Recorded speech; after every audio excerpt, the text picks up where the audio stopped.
Hi, I went live in the wrong place. How are you? Just making sure that we are live and good to go.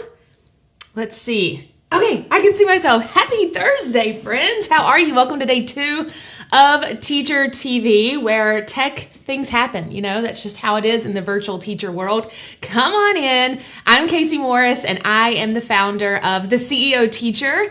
And my mission here on this planet is to empower every teacher to leave a legacy online. And I am so thankful that you are here. No kid with me today, but I am excited to share with you the 5 easy ways to build relationships in a virtual way with your students. Come on in though, tell me where you're watching from, tell me what day of quarantine you are on, and most importantly, how you're feeling with your mental health.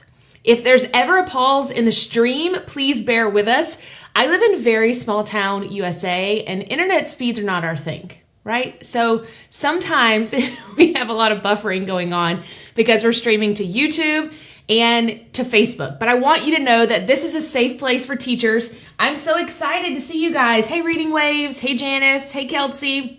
Molly, I'm so happy to be here. If you feel so led, if you find any information in today's show that makes you feel great as a teacher, or you think other teachers could benefit from, please hit that share button. Share this to your Facebook page, share it to your personal page, share it to your groups, share it on Instagram, shout it out to the rooftops, because we are here to make this quarantine a little bit more livable, right? I wanted to share with you though, before we get into all the cool stuff, guys, when I say we've got some cool things coming your way today, the most fun I've had in a long time, I'm going to be sharing with you guys when it comes to online digital learning today. So make sure you stick around for the 5 easy ways to build student relationships.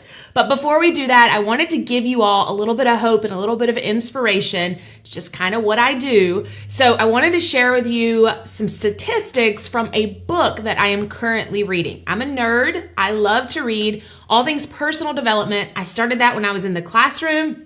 When I left the classroom, I did have a lot more time on my hands, so I started reading a lot more, and so I share my books with all my students. You can always find the books that I'm currently reading at caseymorris.com/books and check them out for yourself. So I wanted to say hello though. Hey, Jennifer from California in the house, day 11, and just found out we will be out through May the 1st. Jennifer, thanks for sharing that.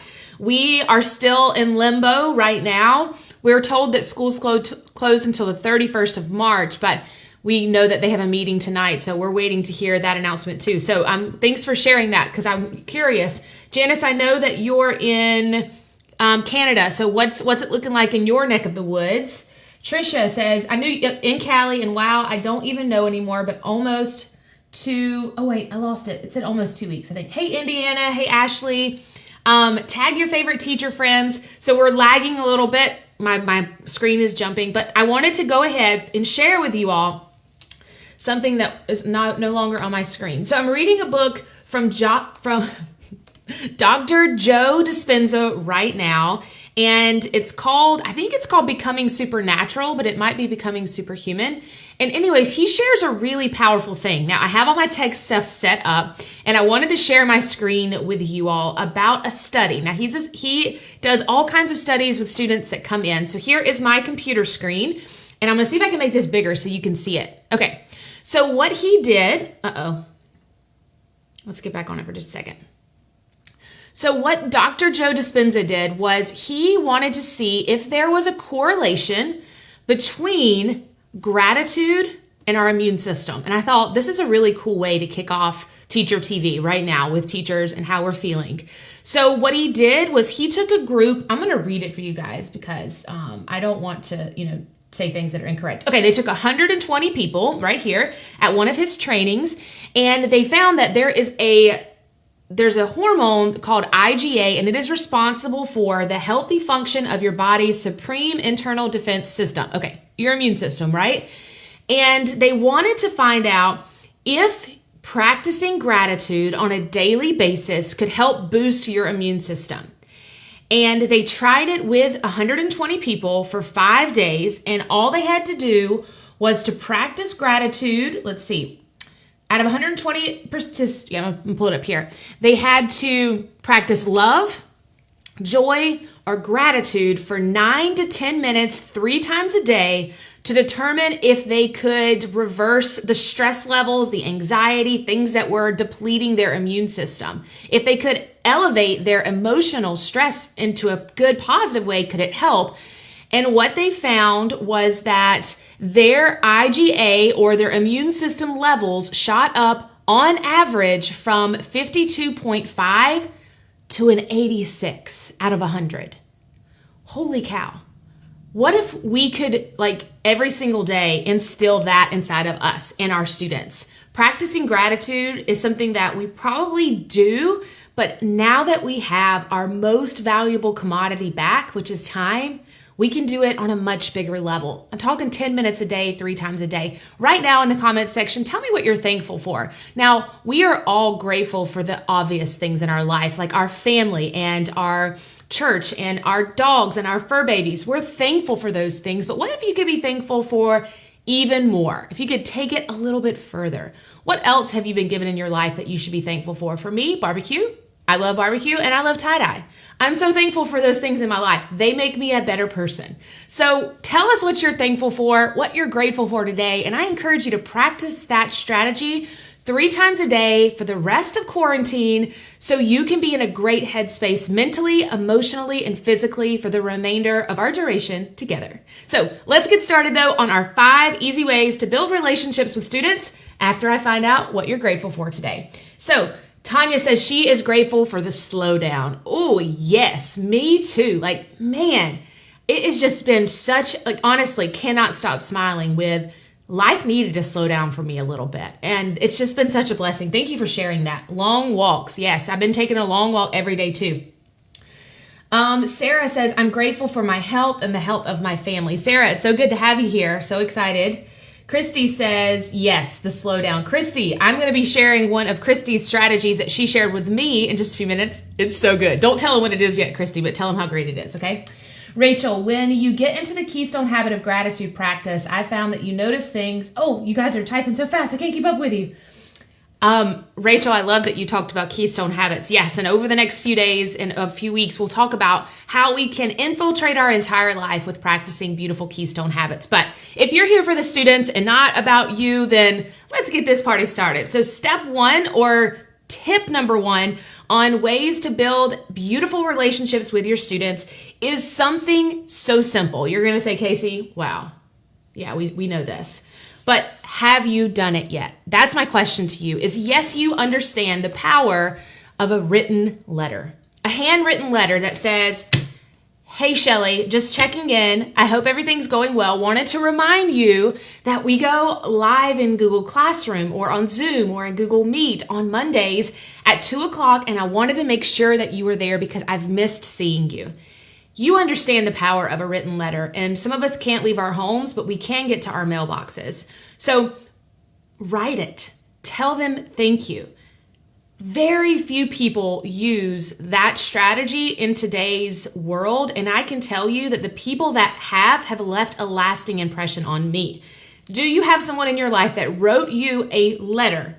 An actual letter that you kept and put on your refrigerator? I will share a story. I absolutely love the lady that we buy our furniture from, Turner's Fine Furniture in South Georgia. Her name is Miss Robin. She will have my business for as long as I live because she handwrites me a letter every time that we go to the store. She brags on my children. She knows them by name. She knows where I live. She knows my life story.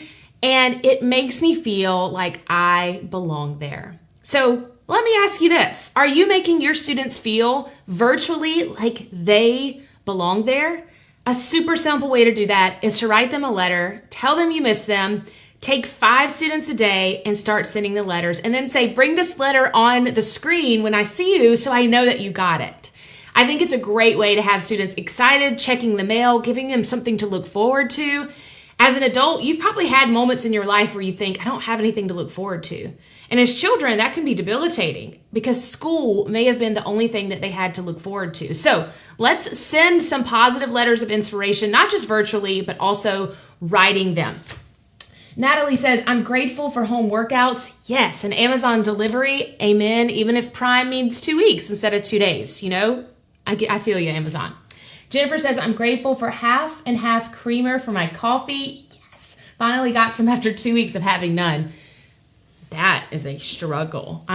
Wow, 2 weeks of having none, that's intense. But we are all, I'm thankful for my Peloton. Kate, speaking to my heart, I am a Peloton fanatic. I have drank the Kool-Aid, obsessed, and that bicycle has made me a better person. So yes, grateful for my Peloton and my health to get up and to work out and to feel good every single day. So if you've written your students a handwritten note already, would you raise your hand, tell us amen, send us an emoji and say, yes, Casey, I'm already doing it. If you haven't, then tell me when you plan on starting in the comment section. Okay, so that was step 1 on easy ways to build relationships with our students. Hi, friends. Are we live? Hello. Welcome to a world that has very slow internet. I'm sorry that we got disconnected. I was all about sharing all the good news. So let's see if we are back live again. Give me just a second as we are back. Yay! Okay, good. So sorry about that. I have no idea. Everything just went black on my end. Everything. So I think, yes. Okay, I can see it on here. So if you're just joining us, hi. We had a really good conversation going, but for some reason our internet just died. So we were talking about the 5 easy ways to build relationships with students. And the first one was a handwritten letter that we were just discussing. So if you have written a handwritten letter, will you raise your hand? And if you haven't, tell us when you plan on starting. Now, number 2 is a virtual field trip with your students. Now, I love this. I think it's great. So as you're chatting with them, share your screen and say, hey, let's go on a field trip together. Let's go to my favorite beach. My favorite beach is Jekyll Island, and I want to take you guys to some of my favorite locations. What you've done to help build a relationship is share some insights to what you love as a teacher and help them feel a little bit at peace with the way things are going. Like when the dust settles, we're all going to go to the beach, and here are some places that we're going to stay. So what's your favorite place, and how could you share that with your students? Another place that's one of my favorite places in the entire world is Lake Blackshear, and a state park that's in my hometown. I could take them on a virtual field trip, show them pictures of my walks that I'm going on, and take them and just kind of engage with them and what I've been going on. Now, the cool part and what I wanted to share with you is tell them that you want them to go on their own virtual field trip for the day, and tell them to find something in their home that they can share that tells a little bit of a story about what they have done for the day. So for example, one of my kids is really into Harry Potter, and he wants to make these little Harry Potter wands. So we've been trying to find things around the house to make these Harry Potter wands with. So that could be something that he shares for his virtual field trip to show and tell different things to different students. So take them somewhere and then ask them where they want to go. Google Maps has an amazing feature where you can take them almost on like an amazing race of sorts and get to know them a little bit more and where they want to visit. And some children may not know. And so it'd be a great opportunity to have a geography lesson with them and all of that jazz. Okay, now the next one is my absolute favorite. Number 3, the tip that I want to share with you was shared with me by one of my dear students, Christy DeRoche. If you're listening, I hope I said your name right. And what all students want right now is to feel home sweet home. Home sweet classroom is what we're going to call this. So I want to share my screen with you guys, and I'm going to have to undo this and plug it back in because it got disconnected somehow. So let's see if this works. Yes. Okay. So I'm on Zoom right now. This feature is only available in Zoom. I checked in Google Meet. Does it look weird? It looks weird to see me in both places. Yes. I checked in Google Meet and I could not find it. So next week, I'm going to be going in lots of details about interviewing people in Zoom, about using the chat feature. Zoom is an amazing free service that you can use with your students. But here is what I wanted to share with you. So Christy shared with me some pictures of her classroom. So if you have any pictures in your classroom, there's a little button down at the very bottom. Let me see if I can make this a little bit smaller so you can see it. I want to see what you guys are saying, but I'm afraid if I go back, my computer's going to freeze. All right, I'm going to pull this up a little bit. Okay, so where the video is, if you'll hit this little arrow right here, and it says choose a virtual background. So I click on it, And like I said, Christy shared some pictures of her classroom with me this morning. Isn't this so much fun? So now I am in my classroom with my students. So if you have pictures of your classroom, you can upload them to Zoom, just that simple. Now I want to show you how to do it. So you'll click on this arrow here. And again, we're going to go over the Zoom everything next week, but click on create a virtual background. And then you're going to hit the plus sign here and upload your background from here. And you can do this is me standing in front of the board. I'm in my classroom. Students need that so much, right? Home sweet classroom.